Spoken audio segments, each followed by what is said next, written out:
Sudah tahu, di kurikulum Merdeka kita tidak lagi menggunakan KKM, tapi kita menggunakan KKTP.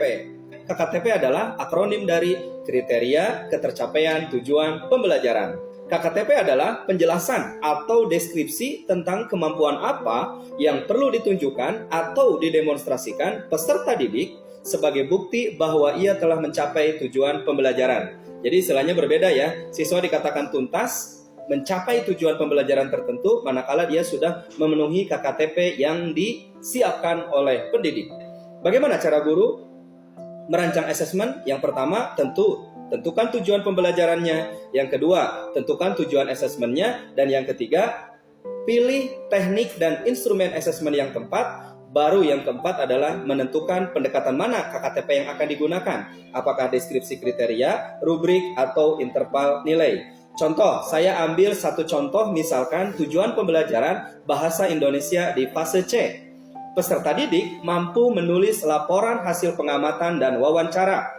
Maka dari situ, kalau saya menggunakan pendekatan deskripsi kriteria, maka yang terjadi adalah saya akan menentukan kriteria-kriterianya. Siswa dikatakan telah mampu untuk menulis laporan hasil pengamatan dan wawancara, manakala dia mampu menunjukkan laporan penulisan yang tepat, menunjukkan hasil pengamatan yang jelas, dan sebagainya.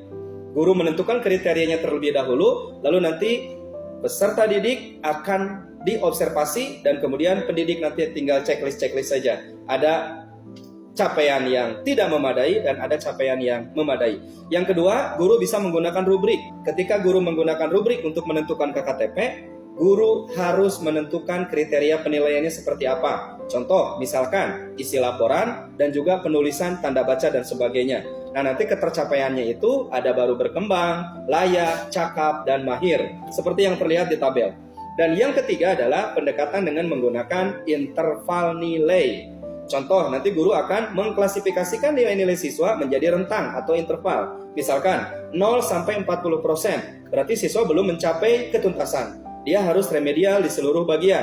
Terus seperti itu, dan pada akhirnya nanti siswa akan diobservasi mana yang sudah muncul, mana yang belum muncul, mana yang muncul sebagian, atau terlihat pada keseluruhan teks. Demikian 3 cara untuk menentukan KKTP dan mudah-mudahan ini menginspirasi. Salam Merdeka Belajar. Terima kasih.